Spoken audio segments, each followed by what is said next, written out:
मुल्क भर में ईद उल अजहा मजहबी जोशो जज्बे से मनाई जा रही है। छोटे बड़े शहरों में नमाज ईद के रूह परवर इज्तिमा। नवाज शरीफ ने जाती उम्रा, वजीर आजम ने मॉडल टाउन लाहौर में नमाज ईद अदा की। दोनों ने कारकुनों से ईद भी मिली। सदर आसिफ अली जरदारी, डिप्टी स्पीकर कौमी असम्बली गुलाम मुस्तफ़ा शाह, वजीर आला सिंध और सूबाई वज़रा ने जरदारी हाउस नवाब शाह में ईद की नमाज अदा की।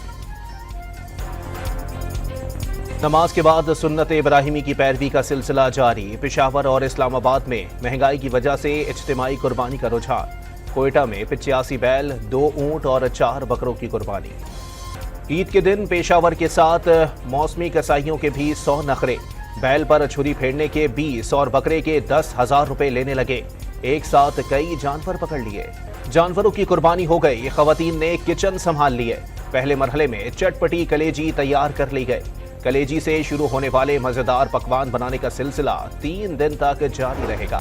अमेरिका की सदर की मुसलमानों को ईद उल अजहा और हज की मुबारकबाद। अमेरिकी मुसलमान हमारा खानदान, दोस्त और साथी हैं। अमेरिका को मजबूत बनाते हैं। जो बाइडन का ईद पर पैगाम। और हुरों के रूहानी पेशवा पीर पगारा ने खैरपुर में नमाज अदा की। मुरीदों को अपना दीदार भी कराया।